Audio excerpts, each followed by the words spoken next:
Un fermier ruiné recueille une mère célibataire avec ses 2 filles jumelles dans la rue. Mais en rentrant plus tôt chez lui, il est choqué par ce qu'elles étaient en train de faire. Julien Morel, 39 ans, se tenait au bord du champ avec les mains calleuses enfoncées dans les poches de son pantalon usé. La brise du matin portait encore les parfums humides de la terre, mais pour lui, ce parfum avait cessé depuis longtemps d'annoncer la promesse d'une récolte abondante.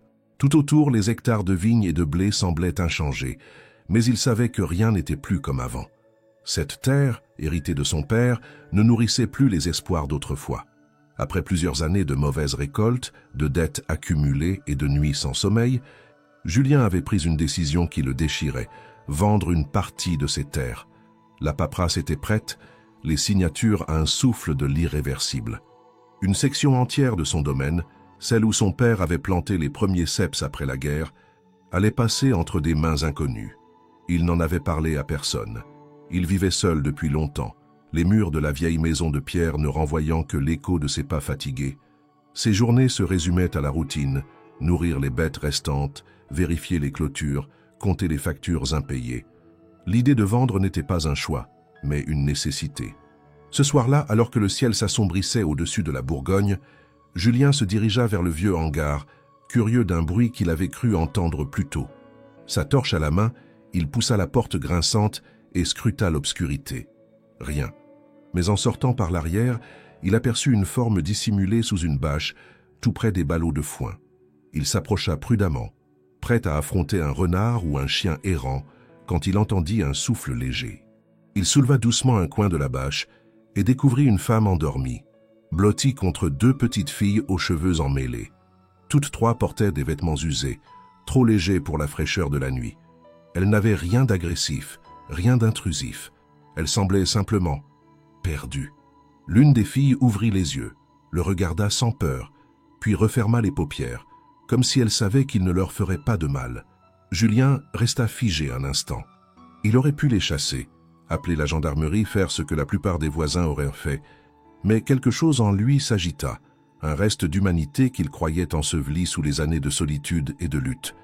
Il ne savait pas pourquoi, mais il leur dit simplement « Venez à l'intérieur, il fait trop froid ici ». La femme s'éveilla d'un coup, les traits tirés par l'inquiétude. Elle se redressa, les bras protecteurs autour des filles, les yeux écarquillés face à cet homme inconnu. Mais Julien ne bougea pas. Il attendit qu'elle comprenne qu'il ne criait pas, ne pointait pas un fusil, ne menaçait pas. Il proposait. Elle hocha la tête, lentement, puis aida les enfants à se lever. Ils le suivirent en silence, comme une procession fantomatique sous les étoiles. Dans la maison, Julien leur prépara un peu de soupe qu'il avait réchauffée pour lui-même. La cuisine, modeste et ancienne, semblait soudainement trop petite pour tant d'émotions silencieuses. Les filles restaient proches de leur mère, mais leurs yeux observaient tout. Les étagères poussiéreuses, les rideaux délavés, la table bancale. Julien ne posa pas de questions. Il leur montra une petite pièce derrière l'ancienne buanderie, autrefois utilisée pour loger un ouvrier saisonnier. Il n'y avait qu'un lit simple, mais c'était toujours mieux qu'une bâche sous la pluie. Il leur tendit quelques couvertures, puis retourna à sa cuisine, le cœur lourd d'un sentiment étrange. Ce n'était pas de la peur, ni même de la pitié. C'était comme si un vide en lui venait d'être légèrement comblé. Cette nuit-là, il dormit peu. Il écoutait les bruits lointains de la maison, les pas feutrés, les murmures.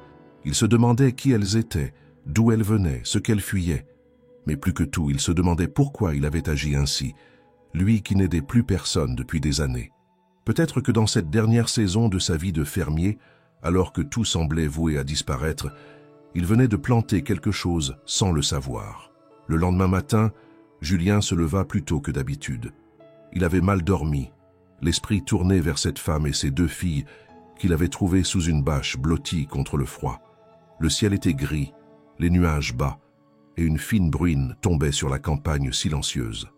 En entrant dans la cuisine, il entendit des bruits étouffés venant du fond de la maison. Un murmure, un éclat de voix d'enfant, un froissement de tissu. Elles étaient réveillées. Il se servit un café et attendit quelques minutes avant de frapper à la porte de la petite chambre. La femme ouvrit doucement, visiblement gênée, les traits tirés par une nuit d'inquiétude. Les 2 fillettes, presque identiques, se tenaient derrière elle, serrées l'une contre l'autre, leurs yeux clairs oscillant entre crainte et curiosité. « Bonjour, je suis désolé pour hier soir. Je ne savais plus où aller. » Sa voix était douce, mais fatiguée. Elle portait un vieux manteau trop grand et ses cheveux châtains étaient attachés à la hâte. Julien hocha la tête, sans sourire mais sans hostilité. « Vous avez faim ? J'ai du pain, des œufs. C'est pas grand-chose, mais ça réchauffe. » Elle hésita un instant, puis accepta. À table, le silence pesa pendant quelques minutes, interrompu seulement par le bruit des cuillères dans les bols. Les petites filles mangeaient poliment, en silence, regardant tour à tour leur mère et Julien, comme pour imiter leurs gestes. « Je m'appelle Camille, » dit-elle finalement. « Camille Lefebvre. Elles, ce sont Élodie et Anaïs. Elles ont 8 ans. » Julien les observa. Les jumelles étaient fines, les joues légèrement creusées, les vêtements rapiécés mais propres. Camille avait cette dignité discrète des gens brisés, mais pas vaincus. Elle ne regardait jamais longtemps dans les yeux, mais sa voix restait ferme. « Je ne veux pas m'imposer, je cherche juste un endroit pour quelques jours. J'ai perdu mon travail il y a 2 mois. J'étais employé dans une usine textile près de Dijon. Ils ont fermé. Et ensuite, les loyers, les retards. J'ai tout perdu. » Julien hocha la tête lentement. Il connaissait cette histoire. La campagne était pleine de récits comme celui-là, d'usines fermées, de familles éclatées, de routes sans issue. Il ne dit rien tout de suite, mais son regard se posa sur les filles, puis sur la pluie fine qui tombait encore dehors. « Vous pouvez rester dans cette chambre pour l'instant, » déclara-t-il finalement. « Ce n'est pas grand, mais il y a le chauffage. Je vous demanderai juste de m'aider un peu sur la ferme si ça ne vous dérange pas. » Camille le regarda, les yeux pleins d'une gratitude contenue. « Merci, vraiment. Je ferai tout ce que je peux. Et les filles aussi, elles savent se rendre utiles. » Julien acquiesça, puis se leva pour vaquer à ses tâches. Ce jour-là, il travailla plus vite que d'habitude, jetant parfois un coup d'œil vers la fenêtre de la petite chambre. Camille resta discrète, ne sortant qu'en fin d'après-midi pour étendre du linge sur une corde qu'elle avait trouvée derrière la grange. Les filles, elles, couraient dans le jardin, inspectant les poules, observant les plantes avec fascination. Le soir venu, Camille prépara un peu de soupe avec les légumes que Julien avait laissés sur le comptoir. Elle semblait connaître les gestes de la cuisine paysanne, découpant les pommes de terre avec assurance, dosant les herbes comme si elle les avait toujours utilisées. Julien remarqua cela, mais n'en fit pas mention. Il n'était pas homme à poser des questions inutiles. Pendant le repas, il tenta une approche plus directe. « Vous avez de la famille dans la région ?» Camille baissa les yeux, secoua la tête. « Non, plus personne. Et je préfère ne pas parler du passé. Ce n'est pas très glorieux. » Julien respecta son silence. Il connaissait la douleur des choses qu'on ne peut ni dire ni oublier. Après le repas, il leur souhaita bonne nuit et retourna à ses comptes. Les dettes, les échéances, les courriers du banquier, rien n'avait changé. Et pourtant, cette maison d'un coup semblait moins vide. Les jours suivants, Camille se montra utile sans jamais s'imposer. Elle nettoyait la cuisine, balayait les couloirs, réparait un rideau déchiré. Les jumelles, bien qu'un peu timides, participaient à leur manière, ramassant les œufs, nourrissant les lapins, suivant Julien dans les rangées de pommiers comme 2 petites ombres silencieuses. Elles parlaient peu, mais leurs gestes disaient assez. Julien observait tout cela avec une prudence silencieuse. Quelque chose en lui résistait encore. Il n'oubliait pas qu'il devait vendre ses terres, qu'il n'avait ni l'argent ni l'énergie pour s'occuper de 3 inconnus. Mais il ne pouvait non plus ignorer ce qui se passait. La maison reprenait vie. Les silences étaient moins lourds. Le travail semblait un peu moins dur. Et dans ces rares moments de repos, quand il s'asseyait sur le banc face au champ, il se surprenait à penser à l'avenir. Un avenir incertain, certes, mais peut-être un peu moins vide qu'avant. Le soleil s'était levé sur un ciel limpide, dégageant une clarté dorée sur les collines de la Bourgogne. Julien, comme chaque matin, entama sa routine. Mais cette fois, quelque chose clochait. Il avait laissé sa pelle appuyée contre le mur de la grange la veille, mais elle se trouvait maintenant près du poulailler. Un détail sans doute, mais il le nota. Il n'était pas du genre à oublier où il rangeait ses outils. Dans les jours suivants, d'autres petits changements l'interpellèrent. Un râteau déplacé, des bottes de foin rangées avec une précision inhabituelle, une barrière que personne n'ouvrait jamais, fermée avec une corde neuve. Julien fronçait les sourcils, murmurait des remarques pour lui-même, mais ne disait rien à Camille. Elle et les filles semblaient vaquer à leurs occupations avec une discrétion irréprochable. Camille continuait de nettoyer, de cuisiner parfois. Les jumelles, toujours silencieuses, passaient beaucoup de temps dans la cour ou près des vergers, mais restaient insaisissables. Un matin, Julien descendit à l'étable plus tôt que d'habitude. En entrant, il s'arrêta net. Tout était parfaitement rangé. Les seaux, d'ordinaire empilés sans soin, étaient alignés. Les outils lustrés. Même les brosses des chevaux étaient propres. Ce n'était pas lui. Et Camille n'aurait pas su faire cela seul. Intrigué, il scruta les environs. Aucun bruit suspect. Rien qui trahisse une présence nocturne. Il interrogea Camille plus tard dans la journée. « T'es allé dans l'étable cette nuit ?» Elle sembla surprise, puis secoua la tête. « Non, on ne sort pas après la tombée du jour. Je couche les filles tôt et je suis trop fatigué pour autre chose. » Julien acquiesça, pas tout à fait convaincu. Il pensait à des voisins curieux, à des enfants en vadrouille. Mais rien ne disparaissait. Au contraire, tout était mieux qu'avant. Et cela, justement, le dérangeait. Il n'aimait pas l'idée qu'on touche à sa terre sans qu'il sache qui, ni pourquoi. Ce jour-là, les jumelles disparurent après le déjeuner. Julien les vit courir vers le verger, puis plus rien. 1 heure passa, puis 2. Quand il questionna Camille, elle parut nerveuse. « Elles aiment explorer », dit-elle en regardant ailleurs. « Je leur ai dit de ne pas trop s'éloigner. » Julien prit son vieux vélo et parcourut les chemins menant à la forêt. Pas de traces. Il s'agaçait intérieurement. Il n'était pas leur père, mais leur absence le perturbait plus qu'il n'aurait cru. Lorsqu'il revint à la ferme, elles étaient là, assises sur les marches de l'entrée, les joues rouges, les cheveux en bataille, comme si rien n'était arrivé. « Où vous étiez ?» demanda-t-il plus brusquement qu'il ne l'aurait voulu. Les 2 fillettes se regardèrent, puis répondirent ensemble, presque en chuchotant. « On jouait. » Julien les fixa un moment, puis entra sans un mot. Camille arriva peu après et s'excusa. « Elles sont très curieuses. Je leur parlerai. » Mais son ton était incertain. Quelque chose dans son regard disait autre chose. Julien le sentit.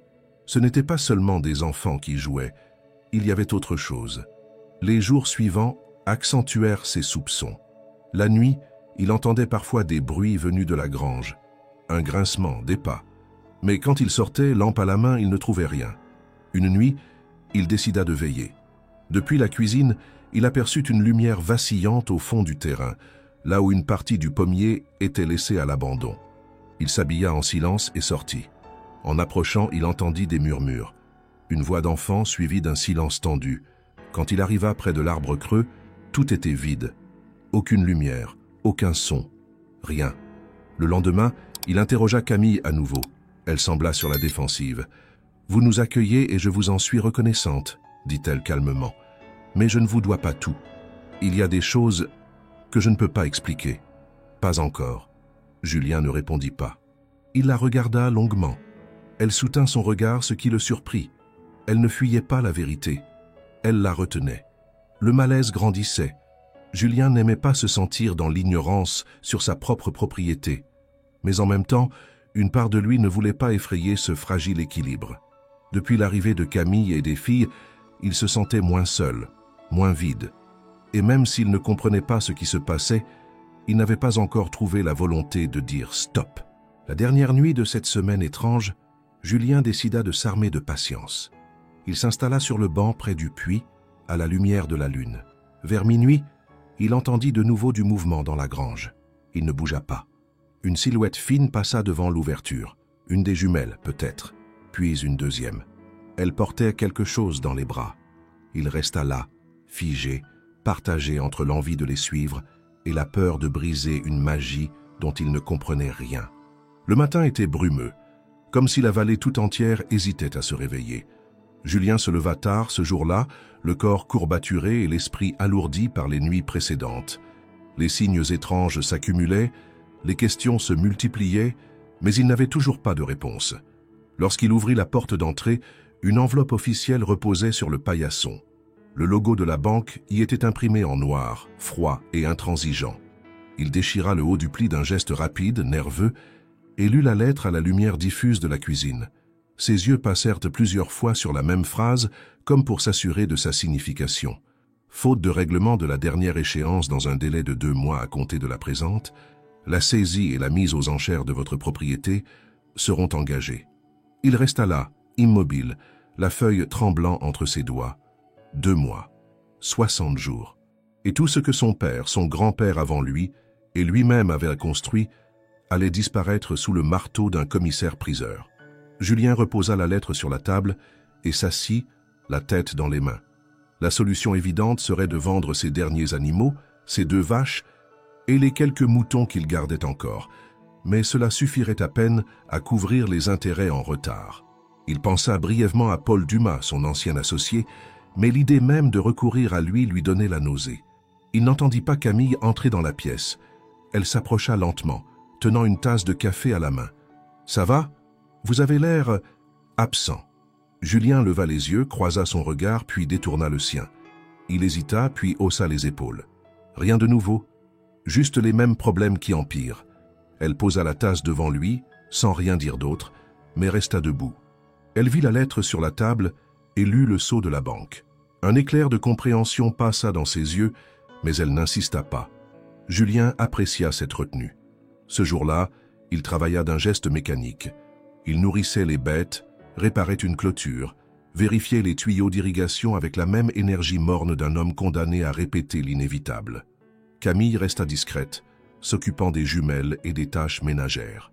Mais ce soir-là, lorsque tout semblait s'endormir, elle se glissa discrètement hors de la maison et se dirigea vers la grange. Julien, incapable de dormir, observait la nuit depuis la fenêtre de sa chambre. Il la vit traverser la cour, légère et silencieuse, disparaître derrière les portes du vieux bâtiment. Quelque chose en lui hésita. Il prit sa veste, descendit sans bruit et sortit. Mais au lieu de la suivre immédiatement, il s'arrêta près du puits, les yeux fixés sur la grange éclairée faiblement de l'intérieur. Il entendit du mouvement, des chuchotements peut-être, et le frottement de bois contre bois. Il ne bougea pas, craignant de briser ce moment étrange. Après quelques minutes, la lumière s'éteignit. Camille reparut, tenant un panier couvert d'un tissu. Elle ne le vit pas et retourna dans la maison. Le lendemain matin, Julien alla directement au hangar. Ce qu'il trouva le laissa sans voix. Les outils, autrefois rouillés et abandonnés, brillaient. Les bottes de grain étaient empilées méthodiquement. Des traces fraîches de balayage couvraient le sol. Et dans un coin, des germes verdoyants pointaient dans de petits pots de fortune, comme une promesse silencieuse.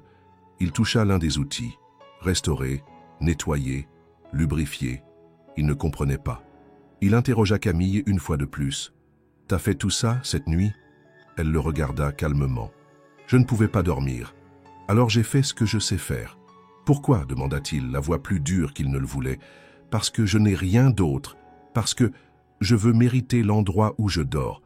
Parce que vos filles méritent un endroit sûr. » Julien ne releva pas le possessif involontaire. Il garda le silence puis sortit. Il passa la journée dans un état second, ses pensées oscillant entre admiration, méfiance et désespoir. Il ne savait plus s'il devait voir Camille comme une intruse, une opportuniste ou une alliée inattendue. Ce soir-là, alors que le soleil se couchait derrière les collines, Julien s'installa sur le banc près du puits, regardant les lumières s'éteindre une à une dans la maison. Il se demanda s'il avait encore le droit d'espérer. Le matin s'annonçait calme, enveloppé d'un voile léger de brouillard qui caressait les champs. Julien se leva avant l'aube, les pensées encore enchevêtrées autour de la lettre de la banque et des gestes silencieux de Camille. Il ne savait plus très bien ce qui l'inquiétait le plus, la perte imminente de ses terres ou la présence de cette femme et de ses filles, venues bouleverser son quotidien figé.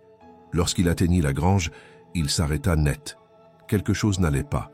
Il ouvrit les grandes portes avec lenteur, comme pour se préparer à une surprise, et elle vint. L'intérieur du bâtiment avait changé. Tout avait été nettoyé à fond. La poussière balayée, les toiles d'araignée disparues, le sol parfaitement sec et ordonné. Les sacs de grains, qui traînaient auparavant dans un désordre routinier, étaient empilés avec rigueur. Les outils accrochés au mur brillaient. Même les vieux fûts, inutilisés depuis des années, avaient été rangés. Julien se tenait au centre de la grange, les bras ballants, incapable de comprendre. Il n'avait rien fait de tout cela. Il n'avait rien demandé non plus. Ce n'était pas du nettoyage ordinaire. C'était méthodique, précis, presque cérémonial. Chaque chose avait une place définie, un ordre logique qu'il n'aurait jamais mis en œuvre lui-même. Il retourna à la maison et trouva Camille en train de préparer le petit déjeuner. Les jumelles jouaient près du poêle à bois avec 2 morceaux de ficelle, leur visage calme et concentré. « T'as nettoyé la grange ?» demanda-t-il sans préambule. Camille se tourna vers lui, le regard étonné, presque trop innocent. « Non, j'ai passé la soirée ici avec les filles. Pourquoi ? Parce que c'est nickel là-dedans. Mieux que jamais. » Elle haussa les épaules. « Peut-être qu'un voisin est passé ? Ou quelqu'un d'autre qui voulait t'aider ?» Julien la fixa un long moment. Il savait que personne ne viendrait sur sa propriété sans prévenir. Et personne ne ferait un tel travail sans raison. Les jumelles, quant à elles, ne réagirent pas. Elles ne levèrent pas les yeux. Mais un sourire discret flottait sur les lèvres d'Élodie. Les jours suivants, le phénomène se répéta. Chaque matin, Julien découvrait quelque chose de différent. Une clôture réparée, un arrosoir rempli près du verger, des sacs de pommes de terre triés. Toujours sans témoin, toujours sans bruit, et toujours la même réponse de Camille. Non, ce n'était pas elle. Et les filles, elles dorment, elles jouent, disait-elle. Mais Julien commençait à douter. Un après-midi, il décida de les observer sans se faire voir. Il prétexta aller en ville, mais resta caché derrière un muret, à bonne distance de la grange. Les jumelles sortirent, tenant des paniers vides, et disparurent dans le verger. Il les suivit à distance. Elles marchaient avec assurance, évitant les racines, les branches, les flaques. Julien les vit contourner un vieux pommier abandonné et s'enfoncer dans un petit sentier que lui-même n'avait jamais exploré. Il les perdit de vue quelques instants. Lorsqu'il les retrouva, elles étaient accroupies près d'un ruisseau étroit, presque invisible sous les herbes hautes. L'eau claire ruisselait doucement, et les filles y remplissaient des bouteilles plastiques. Ensuite, elles prenaient soin de refermer chaque plante déracinée, comme si elles évitèrent de laisser une trace. Julien ne fit aucun bruit. Il observa, fasciné. Les jumelles n'étaient pas simplement en train de jouer. Elles savaient ce qu'elles faisaient. Elles agissaient avec une coordination étonnante, un calme presque adulte. Une fois les bouteilles pleines, elles repartirent, longeant un autre sentier qui menait à une parcelle oubliée du potager. Julien les laissa partir et s'approcha du ruisseau. C'était une source naturelle, probablement venue des collines plus haut. Il se pencha, goûta l'eau, fraîche, pure. Il ne comprenait pas comment il n'avait jamais remarqué cela auparavant. Le soir, il revint à la maison sans mentionner ce qu'il avait vu. Mais au dîner, il observa les filles différemment. Elles mangeaient avec appétit, s'échangeant des sourires complices. Camille, elle, semblait plus tendue, comme si elle savait que Julien voyait désormais au-delà des apparences. Il ne put résister plus longtemps. Ce ruisseau, près du vieux pommier, tu savais qu'il était là? Camille posa sa cuillère, surprise, puis baissa les yeux. Je l'ai vu, oui. Un jour où je me promenais avec elle. Je ne pensais pas que ça avait de l'importance. C'est de l'eau propre, et elle l'utilise pour arroser, non? Camille soupira. Mon père était agriculteur. Il m'a tout appris. Les cycles, les ressources, les plantes, l'observation. Quand j'ai vu votre terrain, j'ai su qu'il avait encore du potentiel, mais je ne voulais pas m'imposer. Alors j'ai laissé les filles agir, à leur façon. Julien resta silencieux. Il avait devant lui une vérité simple mais puissante. Ces 3 inconnus, venus sans bruit, redonnaient vie à sa terre, sans attendre de permission. Ce soir-là, il ne dormit pas. Le mystère de la grange n'était plus un mystère. C'était une renaissance discrète, portée par des mains invisibles et des gestes anciens. Et soudain, pour la première fois depuis longtemps, Julien se demanda s'il avait encore une chance de sauver ce qu'il croyait perdu. Le ciel s'était assombri dès le matin, annonçant une journée lourde. Julien sentait l'orage dans l'air avant même qu'une goutte ne tombe. Il travaillait près du vieux hangar, une fourche à la main, lorsqu'un nuage de poussière s'éleva au loin, sur le chemin de gravier. Une voiture noire, brillante malgré la boue, avançait lentement vers la cour. Julien fronça les sourcils. Il ne reconnaissait pas tout de suite le modèle, mais il savait déjà qui en descendrait. La portière claqua. Paul Dumas, costume bien taillé, bottes en cuir flambant neuves, marcha avec assurance jusqu'à lui. Rien n'avait changé dans son allure. Toujours cette arrogance tranquille, ce sourire affable, masquant les dents d'un prédateur. « Julien, mon vieux, ça fait une éternité. » Julien ne répondit pas, essuyant ses mains pleines de terre sur son pantalon. Il ne bougea pas. Paul s'arrêta à quelques pas, scrutant la ferme d'un regard rapide. « Tu tiens toujours ce vieux morceau de campagne. C'est touchant. Qu'est-ce que tu veux, Paul ?» Le ton de Julien était sec sans détour. Paul ne se démonta pas. Il sourit encore plus largement. Juste passer dire bonjour. Et discuter d'une éventuelle affaire. Je suis dans l'agro maintenant, en partenariat avec des gars de Lyon. On rachète des propriétés pour en faire des exploitations modernes, rentables. Tu vois l'idée? Julien haussa un sourcil. Racheter, hein? Tu veux dire voler, comme tu l'as fait la dernière fois? Paul leva les mains, faussement offensé. Allons, allons. Ce qui est arrivé, c'était un malentendu. Les engrais étaient de mauvaise qualité, je l'ignorais. Tu m'en veux encore pour ça? Julien s'approcha, les mâchoires serrées. Tu m'as ruiné une année de récolte. T'as menti à tout le monde. Et maintenant, tu veux revenir ici comme si de rien n'était? Paul soupira. Bon, écoute, je suis au courant de ta situation. La banque va saisir la ferme si tu ne paies pas, non? Je suis venu te proposer une sortie honorable. Un bon prix pour cette terre. Tu pourrais repartir ailleurs, sans dette. Julien le fixa, immobile. Il savait que ce bon prix serait en réalité dérisoire. Et surtout, il savait que Paul ne s'intéressait pas à la terre, mais à la source, à l'eau, à ce que les jumelles et Camille avaient redécouvert. Il avait toujours eu le flair pour les ressources dormantes. « Tu as 2 minutes pour dégager », dit-il calmement. Paul resta figé un instant, surpris. Puis il haussa les épaules, fit demi-tour sans insister, mais lança avant de remonter dans sa voiture. « Réfléchis, je reviendrai. Tu ne tiendras pas longtemps tout seul. » La voiture s'éloigna en soulevant à nouveau la poussière. Julien resta là, les poings serrés, la respiration lente. Camille l'observait depuis l'entrée de la maison. Lorsqu'il la rejoignit, elle n'attendit pas de questions. Qui c'était? Paul Dumas, un vieux partenaire. Il m'a trahi il y a des années. Et maintenant, il veut racheter la ferme.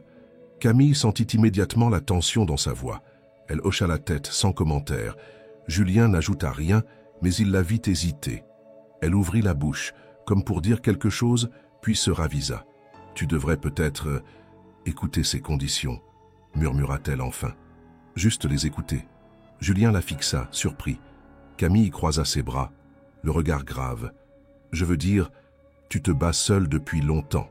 Et cette dette, elle est réelle. Tu ne peux pas l'ignorer. »« Et toi, qu'est-ce que tu caches ?» demanda-t-il, soudain plus dur. Elle détourna le regard, piquée. « Rien que tu n'aies déjà deviné. Je suis là parce que je n'ai plus rien. J'essaie de me reconstruire. Et mes filles aussi. Mais ça ne veut pas dire que je peux sauver cette ferme. » Julien se détourna, agacé. Il n'aimait pas cette sensation, d'être pris entre le passé qui revenait le hanter et le présent qui échappait à son contrôle. Ce soir-là, il ne parla presque pas. Les filles sentirent l'ambiance lourde, et même elles restèrent silencieuses. Au fond de lui, Julien savait qu'il approchait d'un point de bascule. La terre redevenait fertile. Les gestes de Camille et des filles avaient réveillé quelque chose. Mais était-ce suffisant?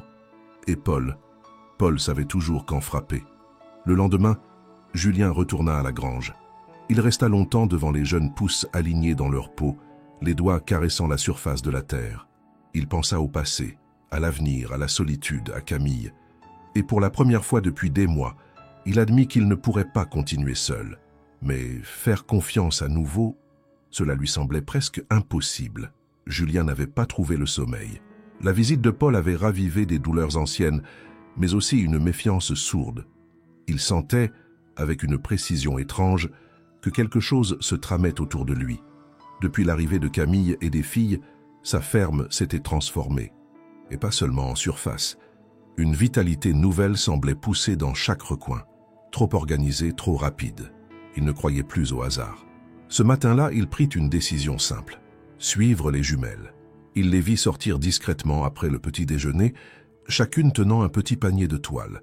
Elles marchaient d'un pas rapide vers le fond du terrain, là où les vieux vergers se mêlaient à la forêt. Julien les suivit à distance, veillant à ne pas se faire remarquer. Elles avançaient avec assurance, comme si elles connaissaient chaque pierre, chaque racine, chaque détour. Il s'enfonça dans la végétation derrière elles, les bottes dans la mousse, les branches caressant ses épaules. Après une dizaine de minutes, elles atteignirent une clairière oubliée, protégée par un enchevêtrement de buissons et de ronces. Julien retint son souffle. Ce qu'il vit le stupéfia. Au centre de la clairière, les filles s'agenouillèrent autour d'un cercle de pierre, à l'intérieur duquel poussaient des plantes qu'il n'avait jamais vues sur sa terre. Il reconnut des orties, de la camomille, du plantain, mais aussi d'autres espèces plus rares. Les filles cueillaient avec soin, ne prélevant que les feuilles les plus mûres, les plus saines. Elles discutaient entre elles à voix basse, comme des herboristes miniatures. Puis, sans prévenir, elles se levèrent et s'enfoncèrent encore plus loin. Julien les suivit jusqu'à un repli du terrain où coulait un mince filet d'eau. C'était la source qu'il avait aperçue autrefois. Les filles l'abordaient avec des pierres plates, créant de petites rigoles dirigées vers une partie oubliée du vieux verger. Là, Julien eut un choc. Les arbres malades, qu'il n'avait plus touchés depuis des années, montraient des signes de reprise. Le sol autour d'eux avait été retourné, enrichi de compost fait maison, et certains portaient même des bourgeons. Il observa les jumelles installer des tiges de bambou comme tuteurs, pailler avec des herbes sèches et tracer des sillons nets entre les rangées.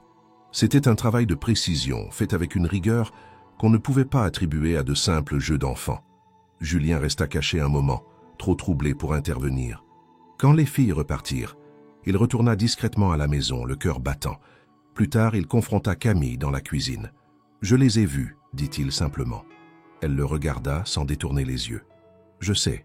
Elles cultivent en cachette, irriguent une partie du verger avec une source que je ne connaissais même pas. » Camille soupira. « C'est leur façon d'aider.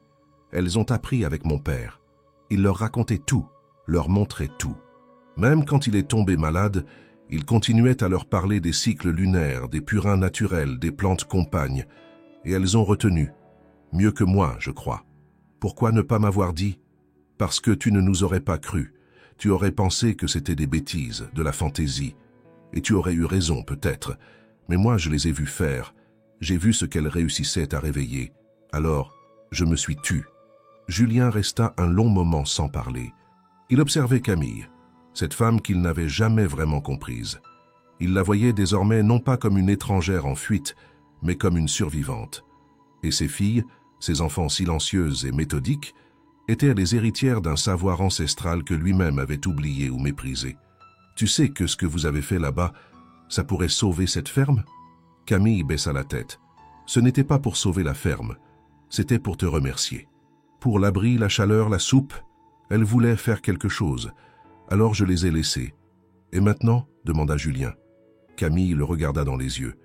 Maintenant, tu dois choisir. Soit tu fais comme si rien ne s'était passé et tu vends tout. Soit tu fais confiance, pas à moi, à elle. Julien sortit sans un mot. Il marcha jusqu'au vieux verger et s'agenouilla près d'un pommier. Il toucha la terre. Elle était vivante. Il le sentait. Il n'y avait plus de doute. Ce que les jumelles avaient de réveiller, ce n'était pas seulement la nature. C'était aussi la dernière chance qu'il lui restait. Ce samedi-là, Julien revint plus tôt que prévu de la foire agricole de Beaune. Il avait quitté les stands plus tôt, lassé des regards condescendants et des sourires polis. Rien là-bas ne semblait à sa place, pas même lui. Le poids des dettes et la peur sourde du futur l'avaient rendu encore plus silencieux qu'à l'accoutumée. Tandis qu'il approchait de la ferme, une drôle d'agitation attira son regard. Au loin, dans l'arrière-cour, un mouvement. Il ralentit le pas, intrigué. La vieille serre abandonnée, celle que son père utilisait jadis pour cultiver les tomates sous cloche, semblait vibrer d'une activité étrange. La structure métallique rouillée, les vitres fissurées, le sol jonché de débris, tout avait été oublié depuis des années. Pourtant, à cet instant, il distinguait clairement Camille, penchée au sol, un marteau dans une main, des morceaux de bois dans l'autre. Les jumelles couraient autour d'elle, passant des outils, tendant des planches, vidant des seaux. Julien s'approcha sans bruit, puis s'immobilisa à quelques mètres. Le spectacle qui s'offrait à lui le cloua sur place. La serre était en pleine restauration. Des vitres avaient été changées, d'autres soigneusement nettoyées et replacées. Des cadres de bois neufs remplacèrent les sections pourries. Des bacs en terre cuite récupérés servèrent de jardinières. Et au centre, un carré de culture surélevé, déjà prêt à être semé, occupait l'espace comme un autel. Il n'y avait pas un mot. Juste le son des outils, le souffle régulier, les gestes coordonnés. Julien se sentit de trop, un intrus dans une mécanique qu'il ne maîtrisait plus. Il voulut parler, mais n'en trouva pas la force. Camille finit par le remarquer. Elle se redressa, le visage perlé de sueur, les joues rouges. Elle ne sourit pas, mais son regard n'avait rien de honteux. « Tu es rentré plus tôt, » dit-elle calmement. Julien hocha la tête, encore interdit. « Qu'est-ce que vous faites ?» réussit-il enfin à dire. « On répare ce que d'autres ont abandonné. » Il observa chaque détail, chaque pièce recyclée, chaque corde tendue, chaque planche clouée avec soin. Il reconnaissait ses anciens outils, des morceaux de bois récupérés du hangar, des objets qu'il avait jetés comme inutiles. Ils avaient tout repris, tout transformé. « Pourquoi ici ?» demanda-t-il. Camille s'essuya le front avec sa manche. « Parce que cet endroit est parfait, abrité, bien exposé, et tu ne t'en servais plus. » Alors on a pensé « Pourquoi pas ?» Julien ne répondit pas. Il fit lentement le tour de la structure, examinant le travail. Rien n'était laissé au hasard. Les jumelles avaient installé de petits repères en bois pour marquer les lignes de semis. Des ficelles délimitaient les zones. De l'eau prélevée à la source reposait dans des bidons à température ambiante. Il s'agenouilla devant un bac et plongea ses doigts dans la terre. Elle était légère, vivante, aérée. Il en frotta un peu entre ses paumes, la porta à son nez. Un parfum de promesse, de renouveau. « Tu savais faire tout ça ?» demanda-t-il enfin à Camille. « J'ai appris, avec mon père. Avec les années. Et puis, les filles ont un instinct que je n'ai pas. » Il la regarda, puis regarda les enfants. Elles s'étaient arrêtées, les observant en silence, comme si elles attendaient un verdict. Julien les fixa un moment. Elles ne sillaient pas. Pas un mot, pas une grimace. Juste cette intensité calme, cette attente qui faisait peser l'air. « Ce que vous avez fait ici, c'est plus que du bricolage. » Camille acquiesça lentement. « C'est notre manière de dire qu'on est là. Pas pour profiter, pour participer. Pour sauver ce qu'il reste. » Julien resta accroupi, les yeux posés sur la terre, les mots coincés dans la gorge. Il pensait à son père, à tout ce qu'il avait abandonné, à tout ce qu'il avait négligé, perdu, à cette serre, justement, qu'il avait refermée un hiver et jamais rouverte. Il se releva lentement. « Et maintenant ?» Camille le regarda droit dans les yeux. « Maintenant, on attend que tu décides. » Julien passa la main dans ses cheveux, jeta un coup d'œil à la maison, aux champs derrière, aux collines.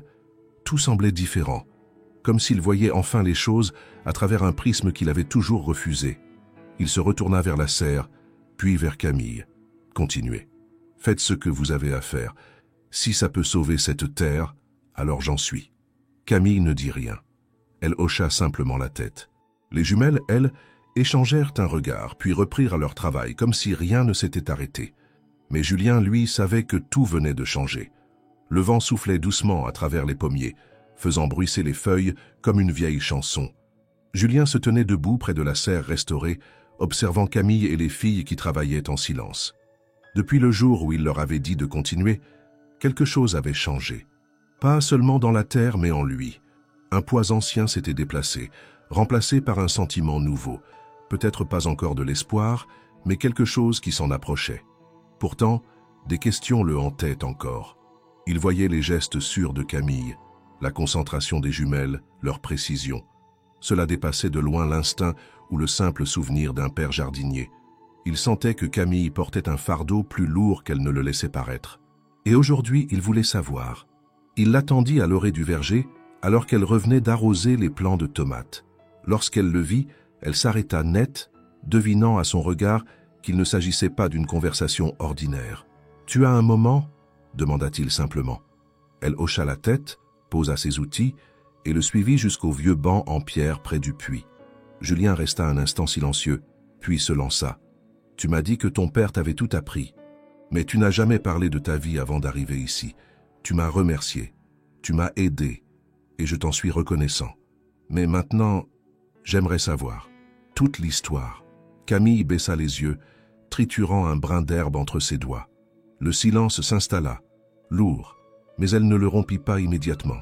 Puis enfin, elle leva les yeux, et sa voix, lorsqu'elle parla, était posée, presque trop calme. « J'ai vécu 10 ans dans un cauchemar. Le père des filles, c'était un homme violent.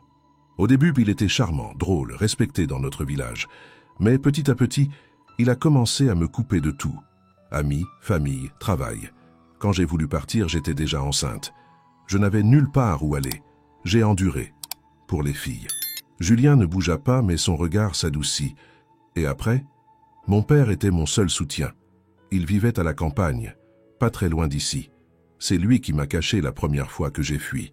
Il m'a appris la terre, les plantes, la patience. Les filles étaient encore petites, mais elles regardaient tout, et elles ont compris. Elles ont appris plus vite que moi. Mais quand mon père est mort, je me suis retrouvé seul à nouveau. Et l'autre a fini par me retrouver. Elle serra les poings, mais reprit aussitôt. J'ai fui une seconde fois, définitivement. J'ai tout laissé. Juste un sac, quelques affaires, et les filles. On a dormi dans des gares, dans des abris, parfois dehors, jusqu'à ta grange. Julien resta silencieux, absorbant chaque mot. Il comprenait maintenant l'intensité du regard de Camille, sa méfiance, sa force silencieuse. Elle n'était pas simplement une mère en détresse, elle était une survivante, une combattante. Et ses filles, elles étaient nées dans la résistance. Pourquoi ne pas être allé chez quelqu'un d'autre? Une association? J'ai essayé. Mais il y a des systèmes qu'on ne comprend pas quand on n'a pas de papier en règle, pas de domicile stable. Et moi, j'avais besoin de silence, de terre, de quelque chose de vrai. Et ici, c'était vrai. Julien baissa la tête, le cœur serré. Il pensa à tous les jugements qu'il avait pu avoir en silence, aux soupçons, aux doutes, et il se sentit soudain très petit. « Tu aurais pu me dire tout ça plus tôt. »« Non, » répondit-elle doucement, « tu n'étais pas prêt. Et moi non plus. » Il se tourna vers elle, l'émotion dans les yeux. « Tu as ramené cette ferme à la vie, Camille, toi et tes filles, et je crois que je suis prêt maintenant, à faire confiance, à croire que tout ça peut encore marcher. » Camille ne répondit pas, mais son regard cette fois était différent. Il n'y avait plus de distance, plus de prudence, juste une reconnaissance muette, profonde. Ce soir-là, ils dînèrent ensemble dans la cuisine, comme une famille. Les filles riaient doucement, racontant leurs jeux dans les champs. Julien écoutait, posait des questions, et pour la première fois, il riait aussi. Un rire franc, un peu rouillé, mais sincère. Et tandis que la nuit tombait sur la ferme, quelque chose d'indéfinissable s'était ancré. Pas un miracle, pas une certitude, mais des racines, des vrais. Le mois de septembre s'annonçait comme un dernier souffle d'été. Les journées étaient encore douces, mais les matins trahissaient déjà l'arrivée de l'automne. Pour Julien, chaque jour était un rappel. La date limite fixée par la banque approchait. Il avait désormais moins de 30 jours pour réunir une somme qu'il ne possédait pas. Malgré les efforts visibles dans les champs, la serre et le verger, les chiffres restaient impitoyables. Il avait évité d'en parler à Camille, mais elle le savait. Il lisait dans son regard la même inquiétude qui rongeait ses propres nuits. Ce matin-là, elle vint le trouver à l'aube, alors qu'il nourrissait les bêtes dans l'étable. Elle tenait un carnet écorné entre ses mains. « J'ai une idée, dit-elle. » Julien la regarda, fatigué mais curieux. « Une idée qui peut rapporter de l'argent? Une idée qui peut montrer à cette banque que cette ferme est vivante, que ce n'est pas un poids mort. Ils ne te laisseront pas respirer s'ils pensent que tu n'as rien à offrir. » Elle ouvrit le carnet. À l'intérieur, des schémas dessinés à la main, des notes, des listes de légumes, de plantes, de produits transformés. Une petite foire, ici même, sur ton terrain. On vendrait ce que les filles et moi avons cultivé. Des légumes, des tisanes, quelques conserves. Rien de grandiose, mais quelque chose de vrai. Et on pourrait inviter les gens du village, ceux des environs. Leur montrer que la ferme Morel n'est pas morte. Julien resta silencieux un moment. « Et tu crois vraiment que les gens vont venir? Pour acheter quelques radis et des confitures? Ils ne viendront pas pour ça. Ils viendront parce que cette ferme leur rappelle quelque chose, parce qu'ils te connaissent. Et s'ils voient que ça peut revivre, peut-être que d'autres soutiens viendront. Peut-être que la banque acceptera de reporter l'échéance. » Julien hocha lentement la tête. C'était risqué. Très risqué. Mais c'était aussi la seule chose qu'ils avaient. Alors il accepta. Les jours suivants furent une course contre la montre. Camille organisa l'espace autour de la grange. Les filles peignirent des panneaux avec des morceaux de bois récupérés. Julien contacta quelques anciens amis du marché, leur demanda de passer, de parler autour d'eux. Il alla jusqu'à imprimer des tracts qu'il laissa dans la boulangerie, la mairie, le bureau de poste. Le matin de la foire arriva plus vite qu'il ne l'aurait cru. Le soleil brillait, le ciel était dégagé, et la cour avait été transformée. Des tables recouvertes de nappes en tissu attendèrent les visiteurs. des paniers de légumes frais, des bocaux alignés, des plantes séchées dans des sachets faits à la main. Les jumelles portèrent des tabliers en lin, leurs cheveux attachés, prêtes à accueillir les clients. Au début, seule une poignée de personnes arriva. Des voisins, quelques curieux. Julien les reconnut. Anciens camarades d'école, agriculteurs à la retraite, femmes du village. Ils se promenaient entre les tables, touchaient, sentaient, posèrent des questions. Puis, d'autres vinrent. Et encore d'autres. En fin de matinée, la cour était pleine. Julien restait en retrait, observant, le cœur serré d'un mélange d'espoir et de crainte. Camille discutait avec un couple de retraités. Les jumelles guidaient un groupe d'enfants autour de la serre, leur montrant les jeunes pousses. Une femme de la mairie demanda à Julien s'il comptait refaire ses marchés régulièrement. Il n'avait pas encore la réponse. Les ventes dépassèrent leurs attentes. Tout partit. Les légumes, les conserves, les bouquets de plantes séchées, même les œufs. Des voisins proposèrent de leur prêter du matériel pour une prochaine édition. Une enseignante suggéra de faire venir ses élèves pour une visite pédagogique. À la fin de la journée, alors que le soleil se couchait derrière les collines, Camille s'approcha de Julien, un petit sourire en coin. « On a fait plus de 500 €. Julien haussa les sourcils. « C'est pas ça qui va sauver la ferme. »« Non, mais regarde autour de toi. » Il regarda. La cour encore animée de conversations, les rires, les remerciements, les mains serrées. Et dans leurs yeux, il vit quelque chose de plus grand que l'argent. Il vit de la confiance, de la mémoire, de l'espoir. « Ils sont revenus, murmura-t-il. Camille posa une main sur son bras. La terre, elle peut se perdre, mais pas les racines, les vraies, celles qu'on plante dans le cœur des autres. Julien ne répondit pas. Il savait que la bataille n'était pas finie. Mais ce jour-là, il comprit qu'il n'était plus seul, et que peut-être cette terre avait encore une voix. 2 jours après la petite foire, la ferme baignait dans une atmosphère étrange, presque suspendue. Le succès inattendu de l'événement avait laissé des traces visibles. Un coin de la cour nettoyé, des étagères réorganisées dans la grange, un carnet de commandes griffonné par Camille, pour ceux qui avaient demandé à revenir chercher des produits. Pourtant, Julien savait que l'échéance approchait toujours. La banque n'avait pas encore répondu, et il sentait l'ombre de Paul rôder comme un vautour autour d'une carcasse encore chaude, et il ne s'était pas trompé. Ce matin-là, alors qu'il chargeait des sacs de pommes de terre dans le coffre de son vieux fourgon, il entendit le ronronnement d'un moteur trop récent pour appartenir à un voisin. Lorsqu'il se retourna, la même voiture noire que quelques semaines plus tôt s'arrêtait devant le portail. Paul Dumas en sortit, vêtu cette fois d'un jean et d'une veste de cuir, arborant un sourire presque modeste. « Je ne suis pas venu pour me battre », dit-il en levant les mains dès qu'il vit Julien s'approcher, tendu. « Ça tombe bien. Moi non plus. » Paul s'arrêta à quelques mètres, jetant un regard autour de lui. Il vit la grange réparée, les pots de fleurs suspendus, les rangées de légumes prêtes à être récoltées. Il hocha la tête, presque impressionné. « Je dois admettre que je n'y croyais pas. On m'a parlé de ta petite foire, de l'école, des gens du village. C'est surprenant. » Julien croisa les bras, impatient. « Qu'est-ce que tu veux, Paul ?» L'homme glissa la main dans sa poche et en sortit une enveloppe, une proposition. Julien ne la prit pas. Paul la posa sur le capot du fourgon. « Je représente un groupe qui cherche à investir dans des projets durables, des fermes bio, de l'agrotourisme, des circuits courts, le genre de choses qui plaisent en ce moment. Ta terre a du potentiel, on le voit tous. Qui est on? Disons que ce ne sont pas des financiers en costume. Ce sont des gens qui veulent créer un label. Terre ressuscitée, tu vois le genre? Et ta ferme serait le projet pilote. Ils injecteraient de l'argent, moderniseraient les installations, développaient les canaux de vente. Tu serais propriétaire à 30%, le reste appartiendrait au groupe, mais tu resterais ici, avec un bon salaire. » Julien resta silencieux. Il ouvrit l'enveloppe. L'offre était sérieuse. L'investissement proposé couvrait sa dette, ajoutait même une marge de sécurité. Mais à quel prix? 30%, c'était peu. Et cela voulait dire céder la majorité, accepter une présence extérieure, des décisions qui ne lui appartiendraient plus totalement. Camille apparut derrière lui, les bras croisés.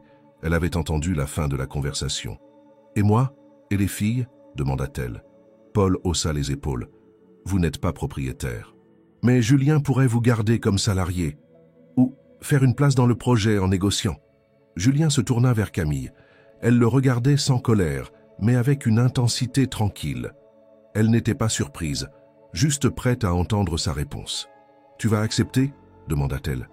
Julien regarda encore le papier dans ses mains, puis Paul, puis Camille. Enfin, il parla, lentement. « J'ai vécu trop longtemps à me taire, à céder, à croire que les autres savaient de mieux. Et voilà où ça m'a mené. Toi, tu es revenu comme un serpent. Tu veux te racheter? Très bien. Mais pas ici, pas chez moi, pas maintenant. » Il tendit l'enveloppe à Paul, qui la reprit, un peu plus raide. « Tu vas perdre la ferme, Julien. Peut-être, mais je la perdrai debout. » Paul le fixa quelques secondes, puis haussa les épaules. « Dommage. Bonne chance, alors. » Il remonta dans sa voiture et s'éloigna. Le silence revint, coupé seulement par le souffle du vent. Camille s'approcha. « Tu es sûr de toi ?» Julien hocha la tête. « Sûr que je ne veux pas vivre une vie qui ne m'appartient pas. Même si ça veut dire prendre des risques, même si ça échoue. » Camille sourit, un sourire discret, mais chargé de fierté. « Alors on trouvera un autre chemin, ensemble. » Julien sentit, pour la première fois, qu'il ne portait plus seul le poids du monde. La terre, les dettes, les souvenirs, tout était encore là. Mais il n'était plus seul, et c'était déjà une victoire. L'automne s'installait lentement, déposant sur les collines des teintes d'ocre, de rouille et de cuivre. La ferme semblait suivre ce rythme calme, respirant avec la terre. Julien passait ses journées entre les cultures tardives et les préparatifs de l'hiver. Les dettes, toujours là, n'avaient pas disparu, mais la peur n'était plus la même. Il avait choisi son camp, et, contre toute logique, il sentait que quelque chose d'inattendu approchait.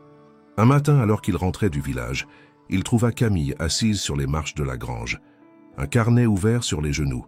Les jumelles jouaient plus loin avec des feuilles mortes, riant sous les rayons pâles du soleil.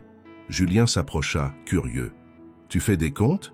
demanda-t-il. « Non, » répondit-elle, le regard encore plongé dans ses notes. « Je fais un plan. » Julien s'assit à côté d'elle.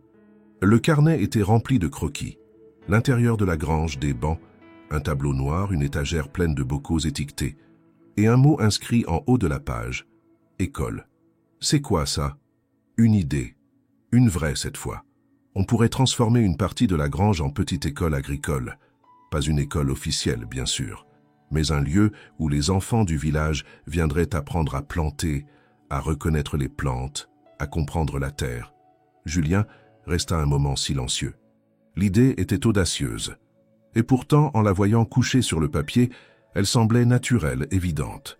Il repensa à la petite foire, aux enfants fascinés par la serre, aux enseignants intéressés. « Tu crois qu'on pourrait ?» « J'en suis sûr. On a déjà l'espace, on a les outils, et on a les filles, qui en savent plus que certains adultes. Ce serait un lieu vivant, utile, et peut-être une raison pour la banque de revoir sa position. » Julien acquiesça lentement. Ils passèrent la journée à préparer un dossier. Camille écrivit la présentation. Julien fit des photos de la ferme, des cultures, des enfants au travail. Ils listèrent les besoins. Table, matériel pédagogique, un poêle pour chauffer l'hiver. Le tout tenait sur 10 pages. La semaine suivante, ils déposèrent le dossier à la mairie, accompagné d'un mot adressé au conseil municipal et au directeur de l'agence bancaire locale. Camille avait aussi contacté une association de promotion de l'agriculture durable qui montra un vif intérêt pour l'initiative. Et puis, il y eut l'attente. Durant ces jours suspendus, la ferme poursuivit sa lente transformation. Julien installa des rideaux dans la grange, Camille récupéra de vieilles chaises à l'école du village, les filles dessinèrent une pancarte « École de la terre, ici on apprend en plantant ». Enfin, une lettre arriva, signée par le directeur régional de la banque. Julien l'ouvrit sur le pas de la porte, entouré de Camille et des filles. Il lut à voix haute, les mains tremblantes. Suite à la proposition reçue et à l'appui de la commune pour votre projet d'école agricole communautaire, la direction accepte de suspendre la procédure de saisie et propose une renégociation de votre dette dans le cadre d'un plan de transition durable. Julien relut la phrase 2 fois, puis il se tourna vers Camille, les yeux écarquillés. Ils acceptent, ils gèlent tout, et on peut continuer. Camille sourit. Les filles crièrent et se jetèrent dans les bras de Julien. Il les serra contre lui, incapable de retenir les larmes. Des larmes de soulagement, de gratitude, de renaissance.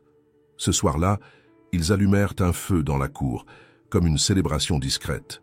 Autour des flammes, ils mangèrent du pain maison, du fromage, quelques pommes de la dernière récolte. Rien de somptueux, mais c'était un festin de victoire. Et au-dessus d'eux, les étoiles brillaient plus fort que d'habitude. Le printemps revint plus tôt cette année-là, comme si la terre elle-même avait hâte de renaître. La neige fondait en silence, laissant apparaître sous elle les premières pousses timides. La ferme Morel que l'on croyait perdue vibrait à nouveau, non pas d'une activité fébrile, mais d'un calme plein de vie.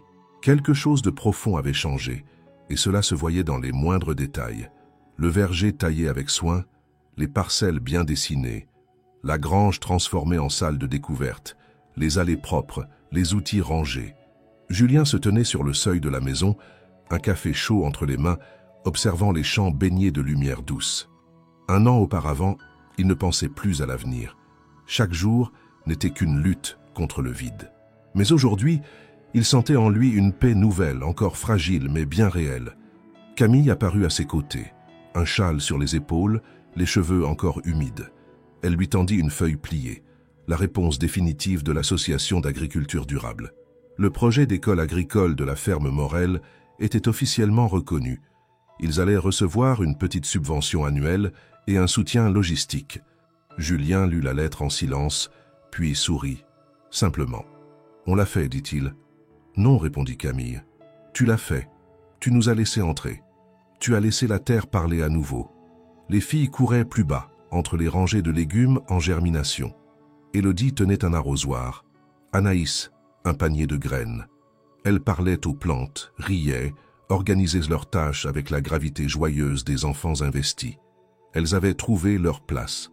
Ici, entre la lumière du matin et la chaleur de la terre, elles avaient grandi, enracinées dans ce sol qui avait failli disparaître. Julien descendit les rejoindre. Il observa les jeunes pousses, toucha les tiges fines d'un doigt rugueux. Il sentit sous ses pieds la solidité du sol, le pouls vivant de la ferme. Plus tard dans la journée, les premiers enfants du village arrivèrent. Leurs parents les accompagnaient, curieux. Ils découvrirent l'école improvisée dans la grange, des bancs en bois, un tableau noir, des pots de terre, un coin lecture. Camille les accueillit avec calme, leur expliqua le fonctionnement, les projets. Julien restait en retrait, mais il observait. Il voyait dans les yeux des enfants la même étincelle que dans ceux de ses filles, une fascination ancienne, presque oubliée, celle de comprendre par le toucher, par l'odeur, par le silence. Et lorsque le soleil atteignit son zénith, Julien monta sur une butte à l'entrée du champ.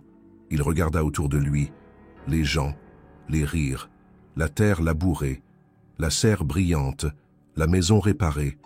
Tout respirait, tout parlait. Et en lui, un mot grandit, foyer. Il ne pensait pas trouver une famille. Il ne cherchait pas à aimer ou à être aimé. Mais la vie, parfois, se ferait un chemin inattendu. Camille, avec ses silences, sa force discrète, était devenue plus qu'une présence. Elle était un repère. Les filles, avec leurs gestes sûrs, leurs rires francs, étaient devenues sa lumière. Et la ferme, enfin, n'était plus un fardeau. Elle était redevenue une promesse. Ce soir-là, autour d'un repas simple, soupe de courge, pain chaud, pommes au four. Ils partagèrent plus que la nourriture. Ils partagèrent ce que l'hiver avait laissé derrière lui. Une foi renouvelée. Julien leva son verre de cidre artisanal et, sans grand discours, dit simplement « À la nouvelle saison ». Et tous levèrent leurs verres avec lui. La ferme Morel, autrefois à genoux, se dressait désormais comme un témoignage silencieux, de résilience, de solidarité et d'amour né dans l'improbable. Parce qu'un jour, alors que tout semblait perdu, une femme et 2 enfants s'étaient endormis sous une bâche près d'un vieux hangar et, sans le savoir, avaient semé les graines d'un printemps que plus personne n'attendait.